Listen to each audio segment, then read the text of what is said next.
The vote was already done before anyone bothered to pretend it wasn't. I'd been sitting in that chamber for 11 years, 700 delegates from 41 species, and not one of them had ever voted yes on anything humanity actually needed. They voted yes on symbolic gestures. They voted yes on resolutions that cost them nothing, but the things that mattered, the actual, structural, consequential things, went red on that board like clockwork. 31 lights read one at a time. I counted them. The Valhari archspeaker was 4M of luminescent contempt wrapped in robes. That cost more than the annual output of a mid-sized lunar colony. His name was Saravel, and he had a sound his species made when something small did something he already expected. He made that sound. Now, it was a low, wet resonance that his translator rendered as nothing. Because it was not meant for translation, it was just the sound of a man who had never been surprised and intended to keep it that way. I had heard that sound in this room for 11 years. I set my earpiece on the stone dais. Not hard, not dramatically, I said it. Down the way you set down a book you have finished reading, with that particular kind of quiet that comes after the last page. The earpiece was 11. Gee, I knew because I had weighed it once. On a day I was feeling very precise about small, manageable things. Nobody spoke. 700 delegates, and not one of them said a word. I stood up, I pushed my chair back. Chair was built for Valhari proportions, and had always been slightly too tall for me. So for 11 years I had sat in it, with my feet not quite flat on the floor. For 11 years I had sat in that chair and reached for that earpiece and spoken through that translation buffer, and I had been polite and measured and diplomatic and patient, and it had earned humanity exactly 31 red lights. I walked toward the door. My aide Owen came after me at a half jog. He was 26 years old and had never seen me do anything that was not in a briefing document. I heard his footsteps behind me, and I held up 2 fingers without turning around. Wait. The door was a sliding panel of council-grade material that cost about as much as a small warship. It opened at my approach. It sealed behind me with a sound like a held breath finally released. The corridor outside was empty. Pale stone walls, that particular shade of institutional gray that the council used. Everywhere the color of something that had never been alive. Owen came through 10 seconds later. He was trying very hard to look calm and failing in the specific way that young people fail when they are performing. Calm, slightly too still, slightly too controlled, like a person holding a container they are afraid to spill. He said, Ambassador Voss, what just happened? I thought about how to answer that. 11 years, 43 votes, every single one of them the same. Humanity had come to the Galactic Council in good faith. We had filed proposals in triplicate. We had sat in chairs built for other species. We had spoken through translation buffers that shaved the edges off everything we said, turning our language into something smoother and less honest than what we meant. We had been diplomatic. We had been patient. We had been, if I was being precise about it, very, very good at sitting in rooms where we were not wanted and pretending that we were. What had happened was that I ran out of patience. I did not say that. I put my earpiece down. I said. Owen stared at me. Is this a tactic? He asked. I looked at the sealed door.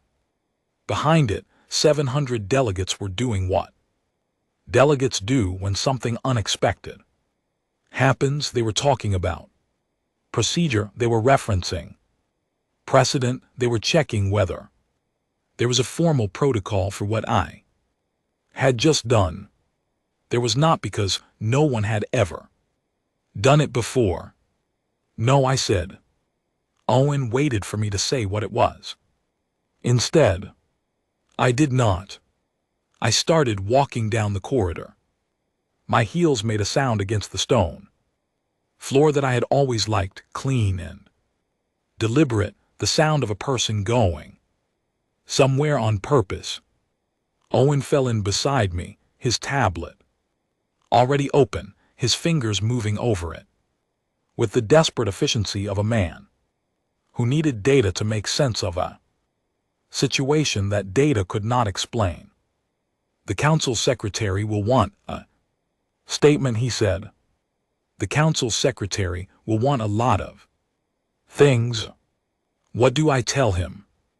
Tell him Ambassador Voss has concluded her participation in this session. That is not, they will want clarification. I know. We walked the length of the corridor. It was a long corridor. The council had built everything at a scale designed to make individuals feel small, and for most species it worked. For humans, it mostly just made the walk longer. The proposal is dead, Owen said. He meant Proposal 7G. He meant the Terraforming Sovereignty Act. He meant the thing we had spent 14 months preparing, the thing that was, by any reasonable measure, a completely sensible request that hurt no one and helped humanity manage its own space without asking permission from a committee that had never once demonstrated it had our interests in mind. Yes, I said. What do we do now? The end of the corridor opened into an atrium. High ceilings, more pale stone. A window that looked out at the planet's surface, a world that was not Earth. Under a sun that was not ours, filtered through glass that tinted everything a shade slightly off from natural light. I stopped at the window. Below, transport craft were moving across the landing field in the slow, bureaucratic patterns that the council scheduling office enforced even on ships that could have moved 3 times as fast. Everything on this world moved at the council's pace. Everything adapted to the council structure, the council's preferences, the council's timeline. I had a grandmother who said the most dangerous thing a woman can do is leave a room quietly. She was right. We go home, I said. Owen's tablet made a sound. He looked at it. He looked at me. The Velhari archspeaker is requesting an emergency mediation slot. Archive it. Ambassador. Archive it, Owen, please. He archived it. We walked to the transport bay. I did not look back at the chamber doors. I did not slow down. I did not make any statement to the 3 council press entities that had already positioned themselves at the bay entrance, holding recording devices and looking hopeful. I got on the transport. Behind me, the council chamber was full of people deciding what humanity's quiet exit meant. They were consulting scholars, they were drafting memos, they were almost certainly reaching the conclusion that we would be back within the week, chastened and apologetic, ready to try again. I had been very careful over 11 years not to give the council any reason to expect what I was actually like. The transport lifted, the council's world fell away below us, pale stone and long corridors and rooms built for species that were not mine, and I sat in my seat with my hands folded in my lap, and I felt something that I did not have a word for, and did not try to name. The earpiece was still on the dais. 11G. I had left it there on purpose. Owen opened his tablet again. He was making lists. He was a good aide, Owen. Steady, meticulous, built for the kind of work that required you to function normally when the situation was not normal at all. I watched him work and I thought about the 14 months we had spent preparing Proposal 7G and the 9 times before that we had prepared other proposals and the 31 red lights that were waiting at the end of every single one of them. My grandmother also said, the room notices when you stop trying to fill it. She was talking about something else entirely. It applied anyway. The stars came into view as we cleared. The atmosphere cold and fixed and indifferent, and I looked at them the way I had been looking at them since I was 7 years old, like they were mine. Like we were already on our way to them. Like no committee in any chamber on any world had ever had anything to say about that. They had not. They still did not. I closed my eyes. Behind me, 41 species were deciding what to make of an empty chair and an 11-gram earpiece on a stone dais. They would figure it out. I gave them 6 weeks. The first transmission arrived 11 days after I left.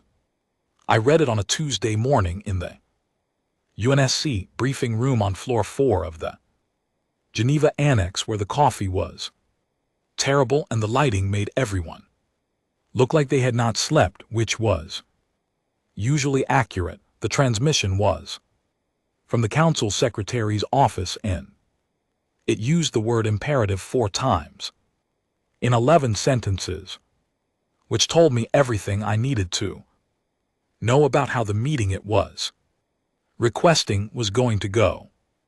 I archived it. Owen was watching me from across the table. He had that look he got when he was deciding whether to say something. He decided. That is the 3rd one, he said. I know. The Velhari delegation has also filed 2 formal requests for dialogue. I know. And the Surath. The what? Owen checked his tablet. The Surath. Confederation, small species border. Systems along Rim 7, low council. Status, mostly flagged under non-council. Entities, standard low priority routing. They sent a transmission 8 days ago. He paused. It got filed in the archive automatically. I only caught it this morning when I was clearing the queue. He turned the tablet around and slid it across the table to me. The transmission was 40 seconds long. A woman, small, older, with the careful posture of someone who had learned to take up as little space as possible in rooms that were not built for her. Speaking in her own language, no translation matrix attached. She trusted us to figure it out. We had. The message said we did not know. Assistance could be given without permission from the council. We did not know you were permitted to simply help. 16 days ago, your survey vessels arrived at our eastern border system. They did not ask for documentation. They did not file routing requests. They assessed the geological instability in Sarath 9 and they gave us their findings and they left. We have been trying to understand what this means. She paused. The 40 seconds were almost up. We think it means you are kind, she said. We wanted someone to know. I sat with that for a while. The survey team on Sarath 9, I pulled the records, 6 geologists, a standard survey vessel, a 3-day assessment. No council routing because there was no longer a council routing office that Humanity was filing with. They had gone because the instability. Data had flagged a risk to inhabited settlements, and they had gone because they could and because nobody had told them not to. They had not reported back with a form. They had just gone. Owen was still watching me. Did you know about this? I asked. Not until this morning. How many other messages like this are in the low priority archive? He looked at his tablet. He looked at it for a long time. I am going to need a few hours to go through it, he said. Go through it. I stood up and walked to the window. Geneva in the morning was gray and green and calm, the lake catching the early light, the mountains somewhere behind. The cloud cover, Earth, my Earth, the planet we had been asking a committee's permission to expand beyond for 11 years. The Sarath woman had said we were kind. I thought about that. I thought about the instability in Sarath 9 and the settlements built in its shadow, and the 6 geologists who had gone without asking, and the 42nd message filed under low priority routing, and the 43 council votes read and precise as a sentence being read to a person who already knew what it said. I took out a piece of paper. Owen came back into the room 20 minutes later and stopped in the doorway. Are you writing by hand? Yes. Why? So she knows a person wrote it. He was quiet for a moment, then he sat down and went back to his tablet and did not ask any more questions about it, which was one of the things I valued most about Owen. I wrote a reply to the Sarath elder. Her name was Myra. I wrote it in English, plain and clear, without diplomatic language or formal headers, or the careful smooth-down phrasing that translation buffers preferred. I wrote it the way my grandmother would have written a letter, direct and warm, the way people used to write when a letter cost something to send. Then I handed it to the translator. Then I went back to the window. The council's trade route analyst, a young woman named Claire who worked out of the Brussels monitoring office, sent her report to my desk at 3:00 in the afternoon. She had been tracking human commercial and survey movements for 6 weeks, and her report was, in her own words in the cover note, not what she expected to find. Human corridors were busy. They had not slowed down. They had not contracted. They had simply moved like water. Claire wrote like something looking for ground. I pulled up the route map she had attached. Humanity had, in the 6 weeks since I walked out of the council chamber, signed quiet bilateral resource agreements with 12 species that the council classified as peripheral. We had continued terraforming operations in Kepler's corridor without filing pre-approval requests because there was no longer anyone we were asking. We had sent survey teams to 4 border system locations flagged for geological instability because the data existed and the teams existed and nothing existed anymore to stop us from simply acting on both. We had not blocked a single council route. We had not refused a single communication. We had not technically done anything that could be classified as hostile. We had just stopped waiting. Owen came in at 4:00 with a list. It was 2 pages long, non-council species who had received some form of unprompted human assistance in the 6 weeks since the walkout. Survey data, agricultural consultation, medical supply routing through human commercial networks, navigation hazard assessment for the shipping lanes near a species called the Veth, who had not even known such assessments were possible. None of it had been filed with the council. None of it had needed to be. There are 41 entries on this list. Owen said. I know. In 6 weeks. I know. He put the list down. He looked at it. He looked at me. Were you expecting this? He asked.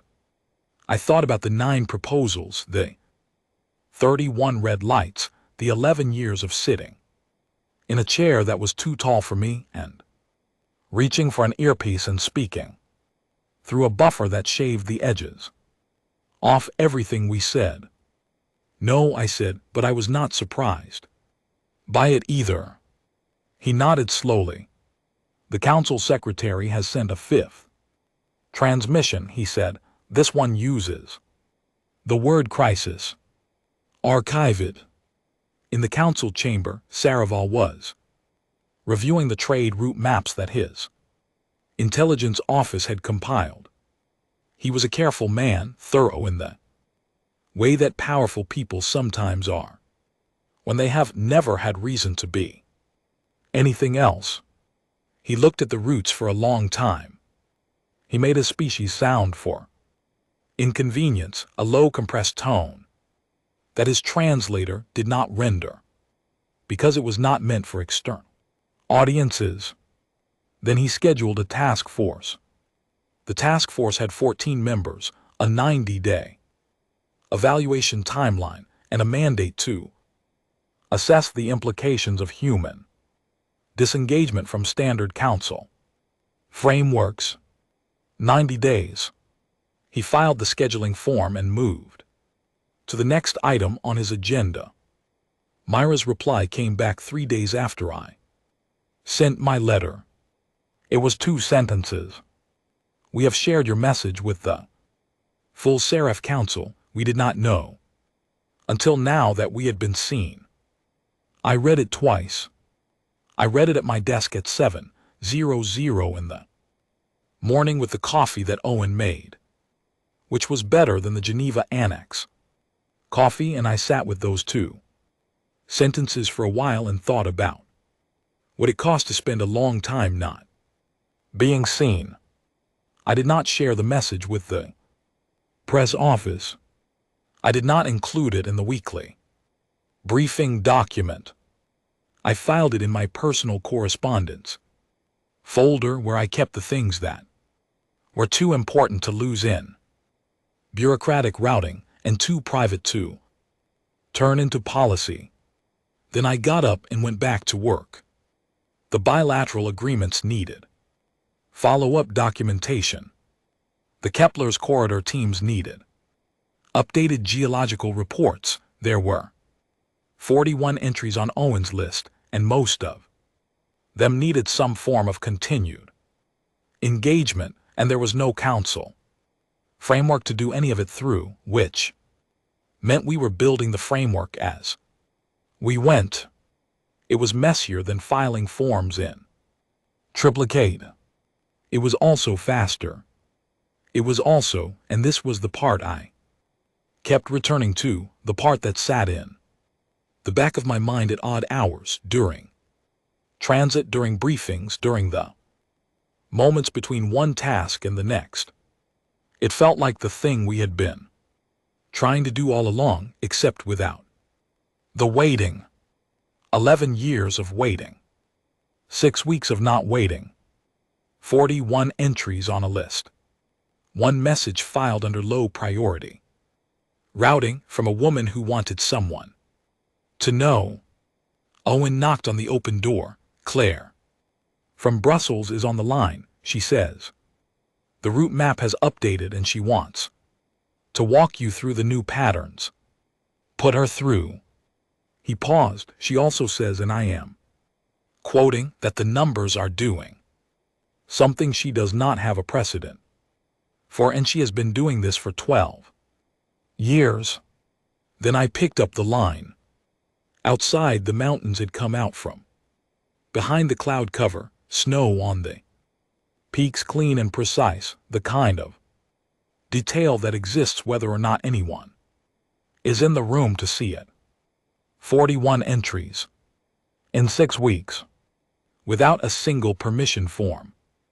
Claire, I said, tell me what you are seeing. The CREF data packet arrived on a Thursday.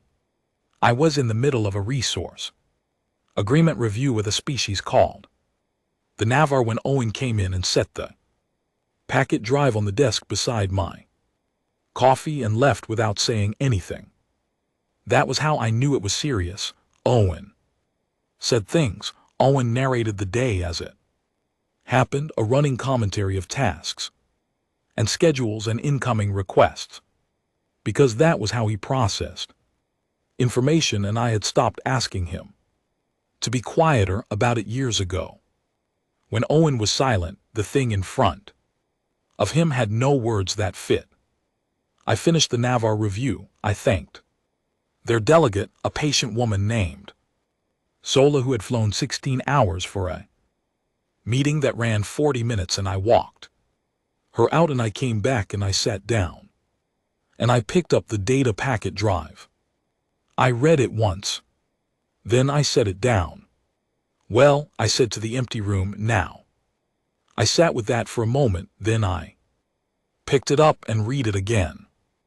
The Kreth were not an enemy in any way. I had been trained to understand enemies. They were not a species with territory to defend or resources to take. They were not governed by fear or ambition or the ordinary pressures that made living things do the things living things did. They were a pattern, a vast distributed intelligence that moved through inhabited systems the way a tide moved through a coastline, not because it meant to, not because it wanted to, but because that was what it did, and what it did specifically was consume military engagement models. Every species that had sent a fleet against them had watched that fleet become a lesson. The Kreth did not fight. They learned, they absorbed every doctrine, every formation, every tactical decision, and they rooted around it the next time with complete precision. The Velhari's 7 foundational engagement models, the strategic framework they had developed over 400 years of conflict management. The Kreth had processed all 7 after 2 engagements. The 3rd engagement had not gone well. I thought about what it meant to fight something that learned from being fought. I thought about what kind of species would be genuinely hard to learn from. I thought about the Proposal 7G vote, about the 31 red lights, about every strategic briefing I had ever sat through where the Council's military advisors had praised the predictability of their own doctrine as a virtue. Predictable. I thought about that word for a long time. My second in command was a man named Alan Webb. He had been military before he was diplomatic, 12 years in the UNSC Rapid Assessment Division, 3 combat deployments, the kind of service record that made him very good at walking into a room and immediately identifying where the exits were. He came in at 7:00 the next morning, read the packet in 12 minutes and said, "They need us because we are unpredictable. They need us because we are chaotic," I said. He looked at me. "That is the same thing."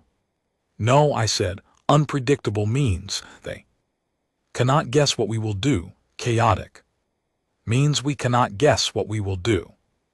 The Kreth cannot consume a doctrine that does not exist yet." Alan was quiet. He had the particular stillness of a person fitting a new piece into a picture that had just changed shape. "Human forces," he said. "Human forces. Under what command structure?" "That is what we are going to negotiate." He looked at his copy of the packet. The council is going to want integrated. Command joint structure Velhari. Tactical authority. Yes. You are not going to give them that. No. He almost smiled. Alan almost smiled. The way some people almost sneezed. There was a whole architecture of expression that built up and then stopped just short of completing itself. Who do you want to send to Titan? He asked.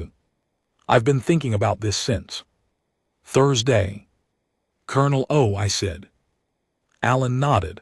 Yiwan, good choice. He will absolutely eat in front of them. That is part of the choice. Titan Station was humanity's outer system coordination hub, a structure that had started as a fuel depot and expanded over 60 years into something that looked less like a station and more like a permanent argument in favor of human improvisation. It was functional in the way that a tool that has been repaired 17 times is functional, fully capable, slightly eccentric, extremely difficult to replicate. Colonel Yiwan O had been stationed there for 3 years. He was 41 years old. South Korean by heritage, California by upbringing, and had the kind of temperament that made him genuinely difficult to unsettle. He was not calm in the way that trained diplomats were calm, as a performance of control. He was calm in the way that certain landscapes were calm. It was simply his natural state, and things that landed on it tended to slide off without leaving a mark. The council's envoy was Saraval. I found out later Owen pulled the confirmation records that Saraval had prepared a formal presentation for the meeting, 12 slides, a holographic display of Kareth engagement data, a integration framework with 6 structural provisions. He arrived at the Titan conference room on time, which was a council virtue. UNO was already there. He was eating a pork belly sandwich from the food truck that docked at Titan Station every Tuesday. The bread was the kind you could only get from one specific vendor in the lower bay, and O had been getting it every Tuesday for 3 years, and he saw no reason the arrival of a council archdiplomat should change that. He did not stand up. He said, "You want something to eat?" Saraval's translator rendered this as a formal greeting variation, and Saraval responded with the appropriate diplomatic acknowledgement, which meant he had entirely missed what had just happened. He would understand it later. Not then. He launched into his presentation. O listened. He ate his sandwich with the full attention of a man for whom this meal was genuinely the most interesting thing in the room, which was both entirely genuine and deeply strategic. He finished the sandwich. He set the wrapper on the table and folded it with the precise focus of a person completing a task that deserved to be completed properly. Saraval finished his framework proposal. 6 provisions: joint command, Velhari, tactical authority, human forces as a supplementary element within existing strategic doctrine. O said no. Saraval outlined the magnitude of the Kareth threat: 3 rim systems consumed, Velhari fleet reduced by 30%. After 2 engagements, projected expansion rate that put inhabited core systems at risk within 18 months.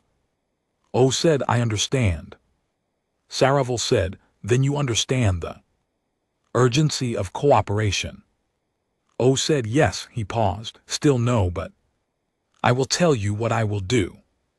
He had not opened a presentation. He had not brought a tablet. He reached across the table and turned Saraval's holographic display to face him, and he Began talking. I got the report from O at 11:00 that night, sitting in the Geneva Annex with cold coffee and a window full of dark mountains.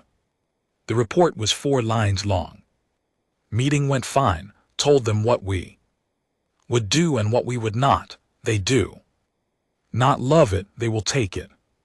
Finishing the sandwich first was Alan's idea. For the record, you owe him lunch. I put the report down. The Kreth packet was still on my desk. I had read it 4 times now. Each time I came back to the same section, the part where the Council's military analysts described their own strategic doctrine as the most sophisticated engagement framework in the known galaxy. Sophisticated, consistent, thoroughly documented. The Kreth had consumed it in 2 engagements. I thought about what we were, not what the Council had spent 11 years categorizing us as, not the liability, not the anomaly, not the species too fractious and disorganized for proper integration into galactic governance. I thought about what we actually were. We were a species that had never in our entire history managed to agree on a single unified way to do anything. We fought each other constantly about methods and priorities and who was in charge of what. Our military history was 1,000 years of improvisation, of plans falling apart and new plans being made in the moment, of individual soldiers making decisions that no strategic doctrine had anticipated. The Kreth consumed patterns. We barely had patterns. That was not a liability. That was the thing. I had known it in some way. Since Thursday, since I set the packet drive down and said, well now, to an empty room. But sitting with it at 11:00 at night with cold coffee and dark mountains and O's 4-line report on my screen, it landed differently. The thing they had spent 11 years calling our weakness. The thing they needed. I did not feel triumphant about that. I thought I might at some point over those 11 years. I thought that if the moment ever came when the Council needed what they had dismissed, I would feel something clean and complete, some version of satisfaction that made the 11 years worth something. What I actually felt was tired in a different way than I had been tired before, not the tired of waiting. Something else, something that was less like exhaustion and more like the particular weight of being right about something you had really hoped you were wrong about. I closed the packet. I pulled up the Serath route update. 41 entries had become 53. I started reading. The Council chamber had the same ceiling it always had, a 1/4 mile up, vaulted and pale, and designed to make every individual inside it feel appropriately small. I had spent 11 years looking at that ceiling and feeling exactly what it was designed to make me feel. I sat down. My earpiece was already in my ear. I had put it there in the transport before we docked, before we cleared security, before I walked through those particular doors again for the first time in 4 months. I put it in my own ear with my own hand. And that was different from the way I used to put it in, which was the whole point. Owen was beside me. Alan was 1 row back. Behind them, the full human delegation of 14 people, the largest we had ever brought to a council session. Because this was not a routine session. And we were done conducting significant events with minimal staff to keep the appearance of deference. Saravel was in his seat across the chamber floor. He looked at me when I came in. I looked back at him. Neither of us nodded. The council secretary called the session to order. Alan read the terms. Not me, Alan, the man with the military record and the quiet exits and the almost smile, reading in the clear, undecorated voice he used for reports and assessments, not diplomatic cadence, not the rounded-off translated smooth register that council sessions usually ran in. Plain language English run through the translation buffer but not softened by it. The terms were 14 pages long. Humanity had time. The first 4 pages were structural. Framework agreements for bilateral engagement with non-council species. Resource corridor documentation. Protocols terraforming sovereignty. Provisions for uninhabited systems. Within expansion corridors. Things we had been asking for through 9 proposals over 11 years, now stated. Not as requests but as terms. The room was very attentive. The next 6 pages were operational. Joint engagement protocols for the CREF.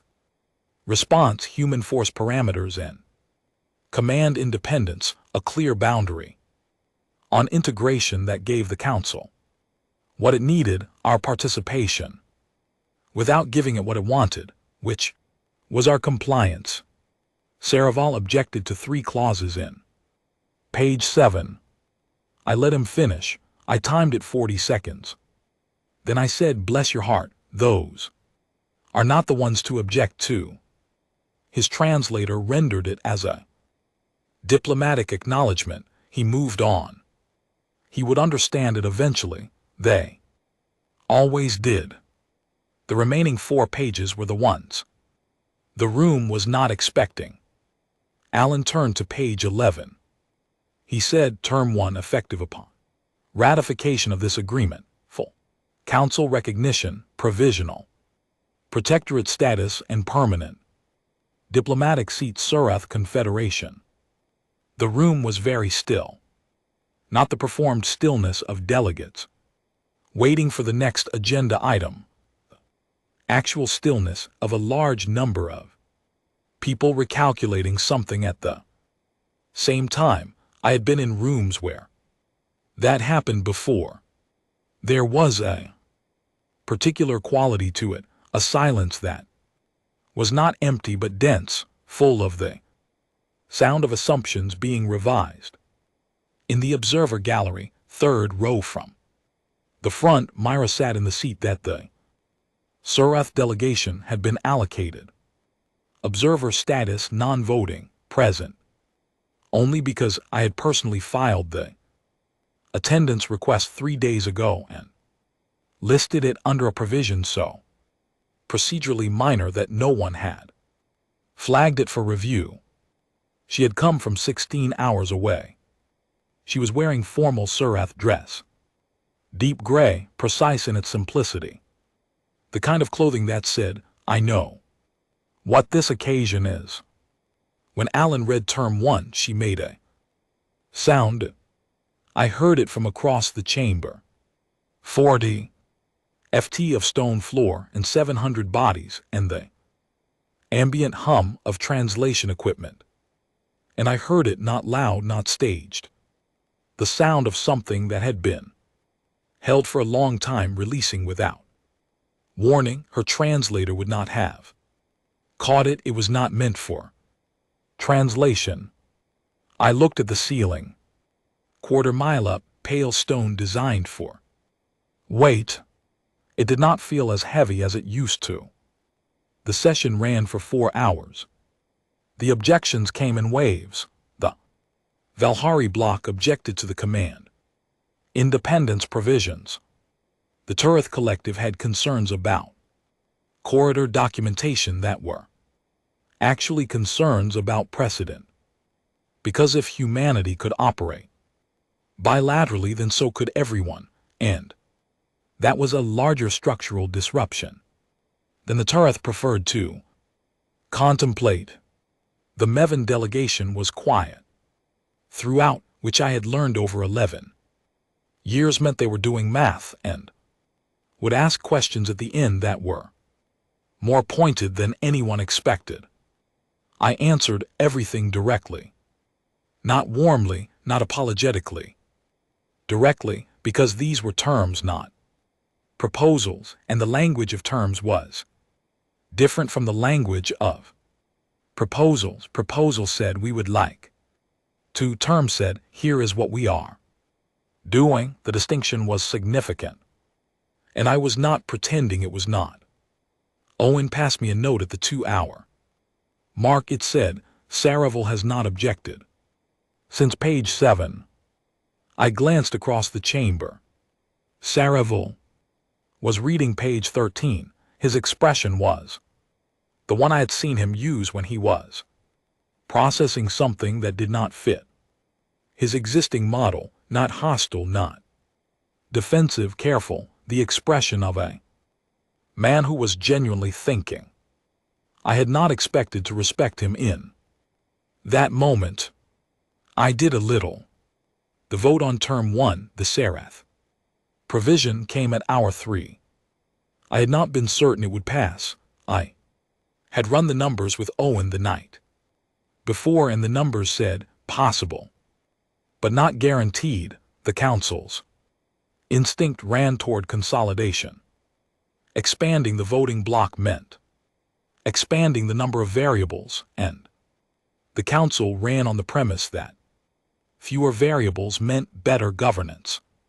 What the council was slowly understanding, and what the 53 entries on Owen's list and the Kreth data packet and 4 months of human bilateral activity had been demonstrating in real time was that variables did not go away when you refused to count them.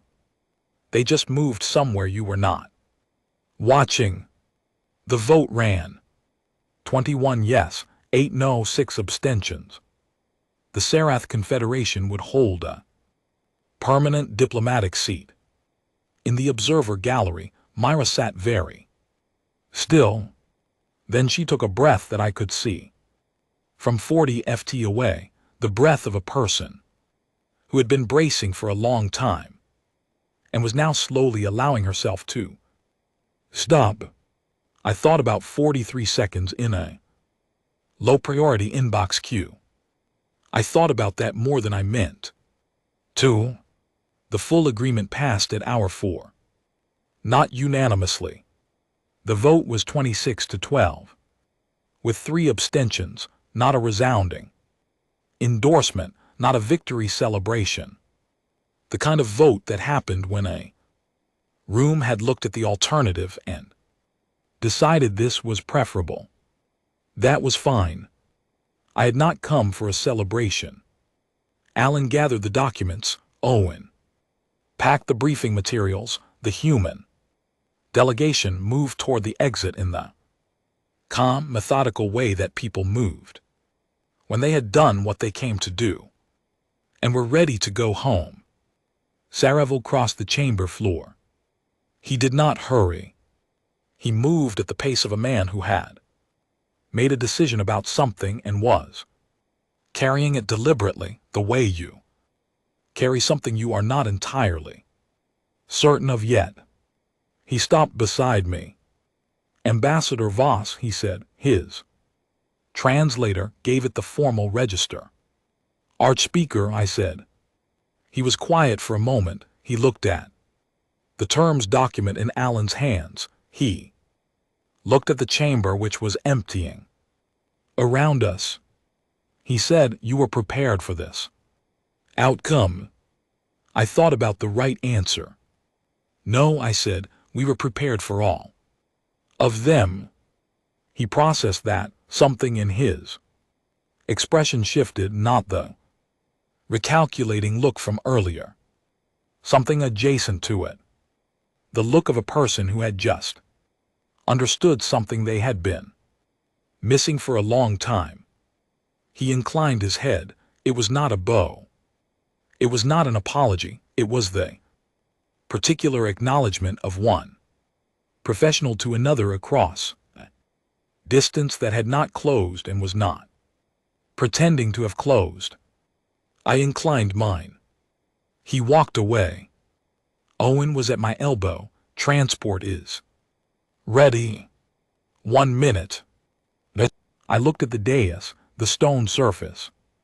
The place where an 11-gram earpiece had sat for approximately 40 minutes 4 months ago before someone from housekeeping had presumably placed it in lost and found or disposed of it. According to council facility protocol, the place was just stone now, pale and indifferent. I had not planned to look at it, I found. I was anyway. Myra appeared at my left. She moved quietly, the way people moved when they had spent a long time in rooms that did not build seats for them. Ambassador, she said.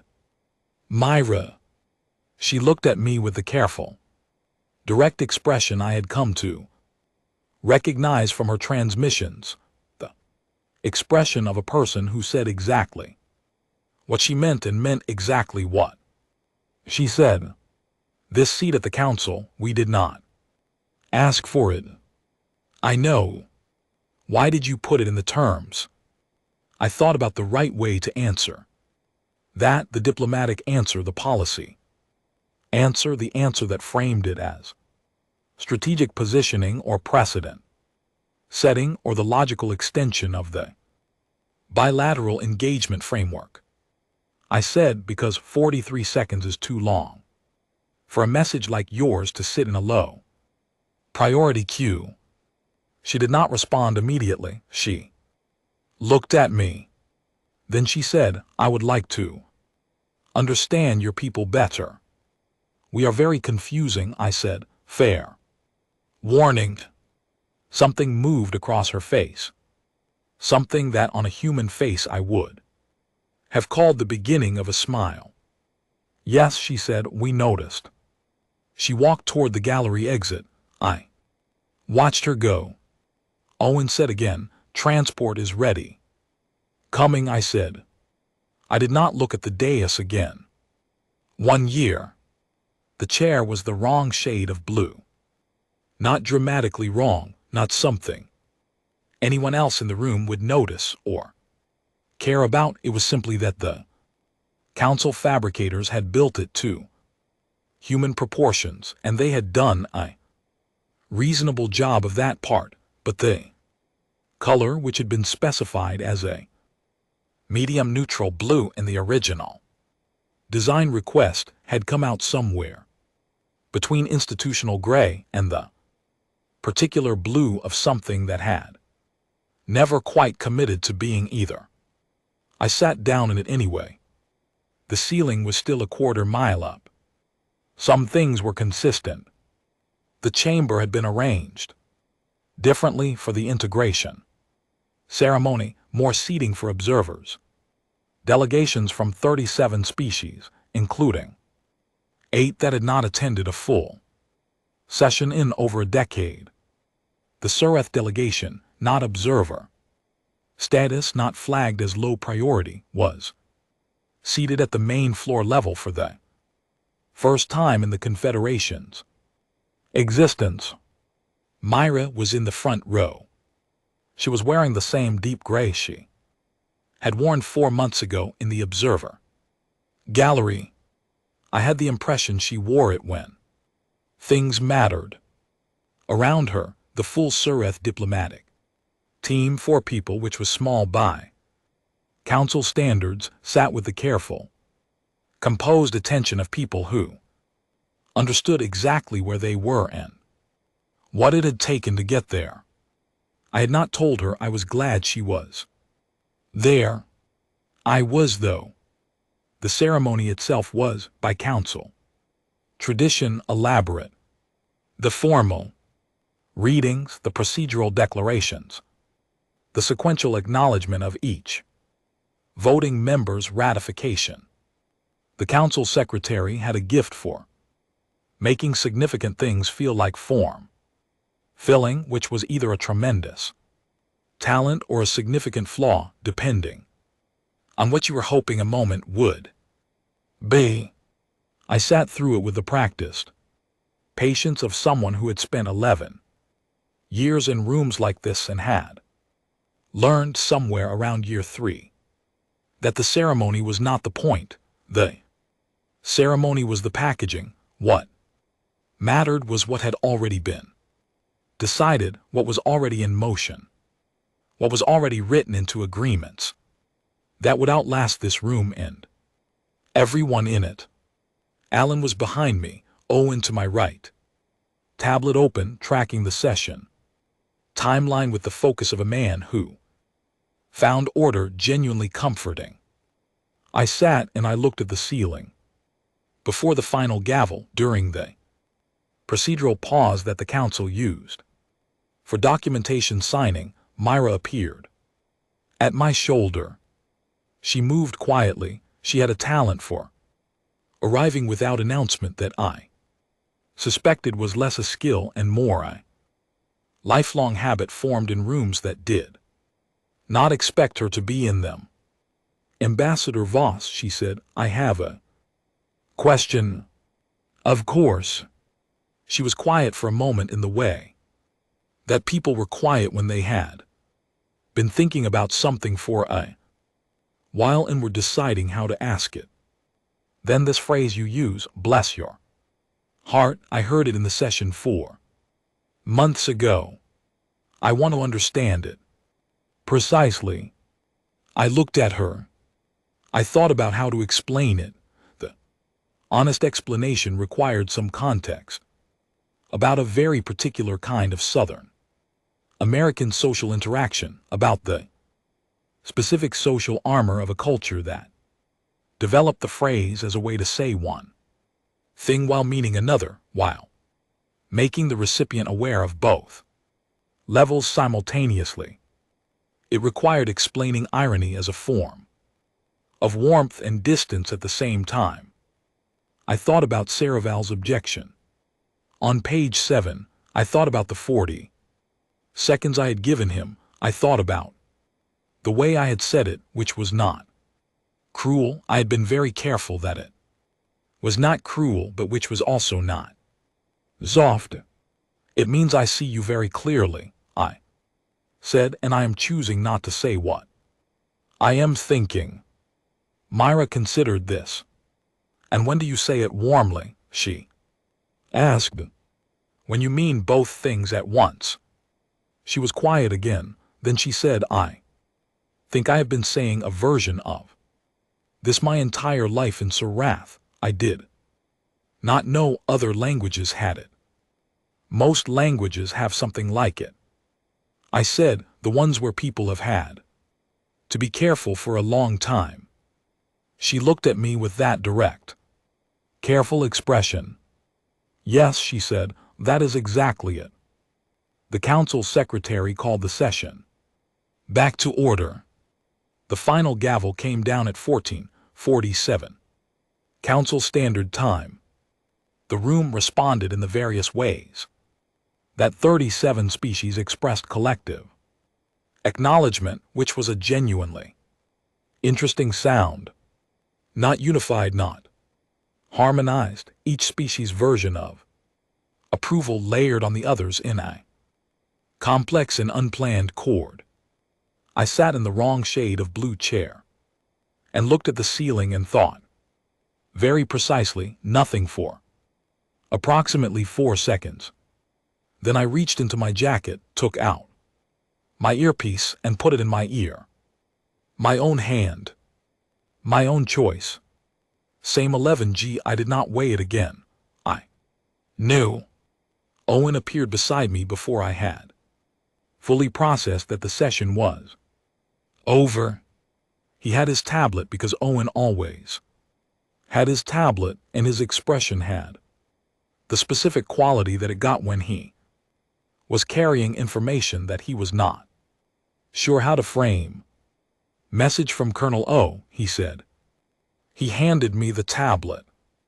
The message had been sent from somewhere on the Galactic rim. The header said the location was a mobile command unit. O had not specified which one because O considered most administrative details to be optional embellishments. The message said, same time next. Apocalypse. There was a second line. Also, the Kreth front is holding at the third boundary, not winning.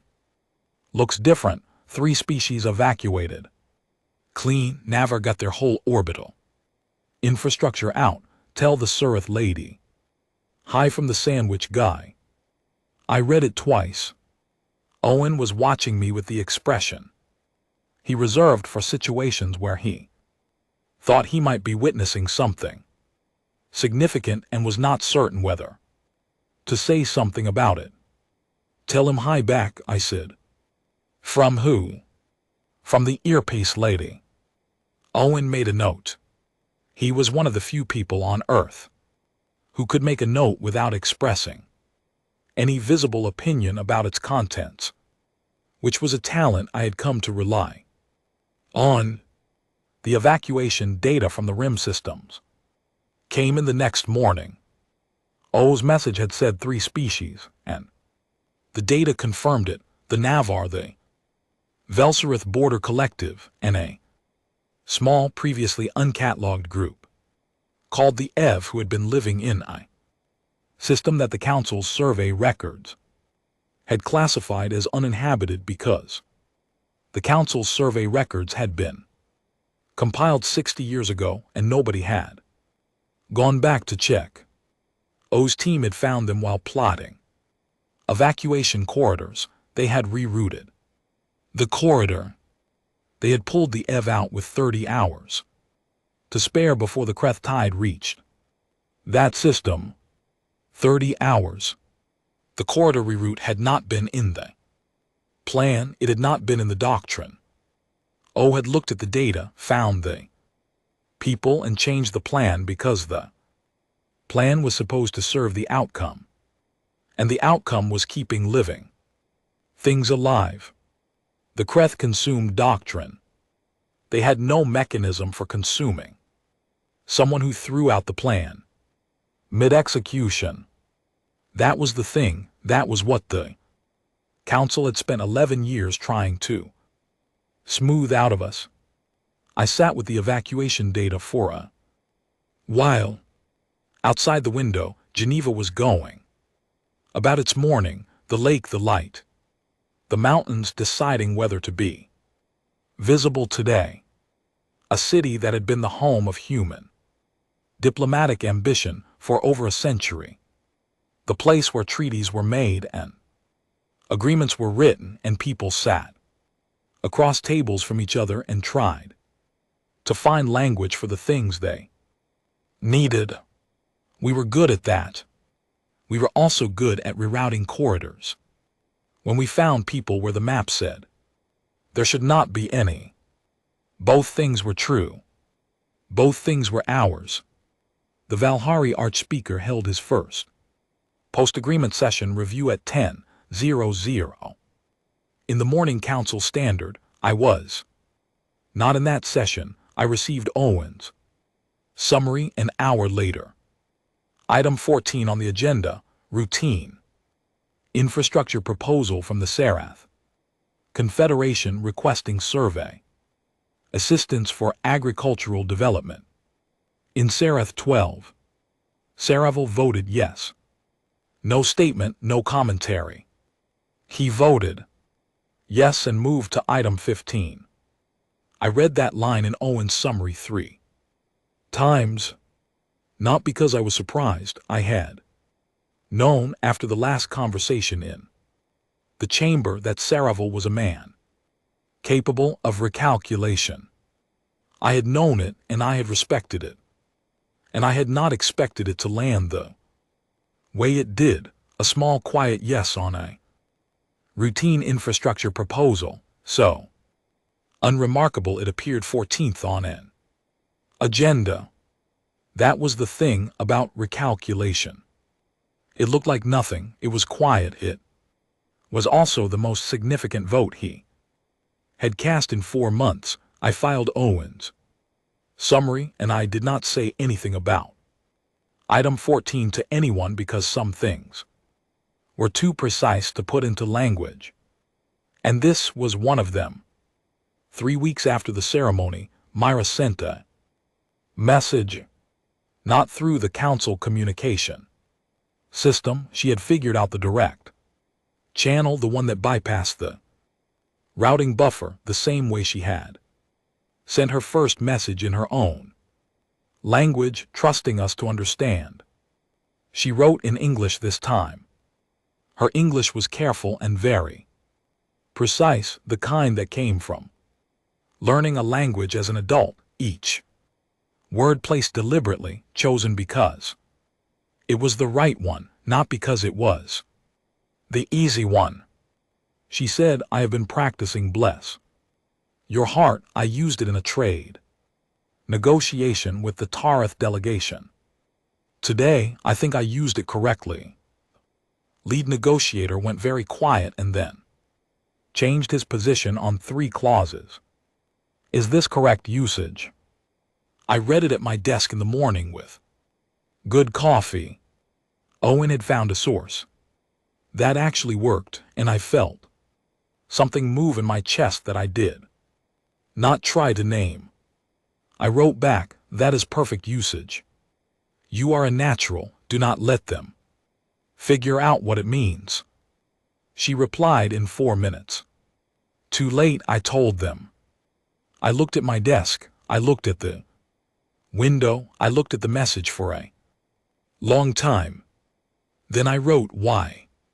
She said, because I wanted them to understand that I see them clearly and I'm choosing grace instead of the other thing. I thought making it explicit was stronger than making it subtle. Was I wrong?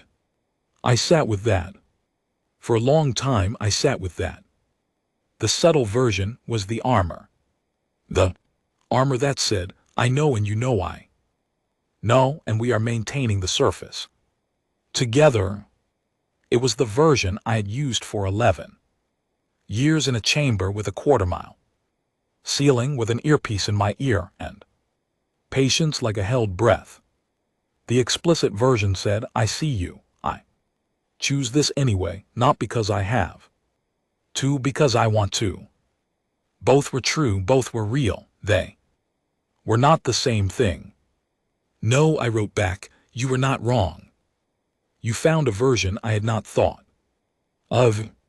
Myra's response took longer this time. 12 minutes. I imagined her at her desk, wherever that desk was now, in whatever office the Sarethi delegation had been allocated in the council complex, thinking carefully about her words. She wrote, I have spent a very long time learning to be small in rooms that did not build seats for us. I think I am still learning how to be the right size. I did not respond immediately. I thought about the chair that was the wrong shade of blue. I thought about 11G. I thought about O and his sandwich, and 3 species evacuated clean, and a man who rerouted a corridor because the map was wrong. I wrote, so are we. You are in good company. That evening, Alan came by the office. He did not have a reason, which meant he had a reason he was not leading with. He sat down across from me and accepted the coffee and left on the way out and looked at the Geneva skyline in the particular way that people looked at skylines when they were about to say something they had been thinking about for a while. The Kreth front is holding, he said. I know. It is not a victory. No. He drank his coffee, 3 species out. That is real. Yes. O says he thinks the front will hold another 6 months if the evacuation corridors stay clear. After that, it depends on whether the Kreth shift their pattern. What are the odds they shift? Alan looked at me. He said approximately 0, because they would have to learn to be unpredictable, to surprise us, and that is not how they Work? I thought about that. He ate the sandwich before answering. Saravel, I said. I know I suggested it. You do realize that the sandwich was, strategically, as significant as anything in the 14 pages of terms. Alan almost smiled in his complete and particular way. The sandwich said, I am exactly what I'm in exactly the way I am in, and you can work with that or not. The terms said the same thing with more documentation.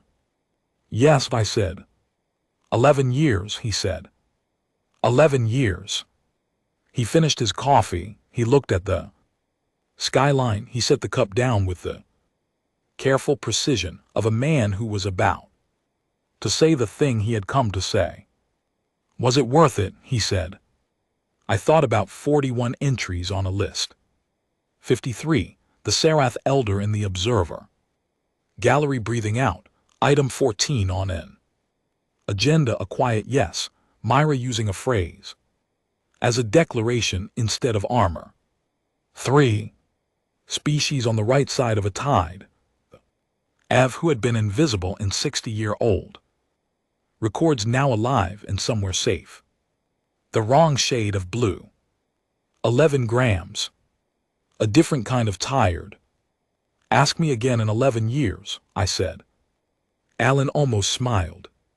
Fair enough, he said. He left. I sat at my desk and watched the light go out of the Geneva sky, the mountains fading into dark in the way they did when the day was done, and the clouds came back and the city settled into its own quiet. I put in my earpiece, not because there was a transmission coming, not because I needed it. It was the end of the day and there was nothing left to hear. I put it in because I wanted to, because it was mine and the choice was mine. And that was the whole difference. 11G. Not heavy at all if you were the one deciding to carry it. I turned off the light and went home.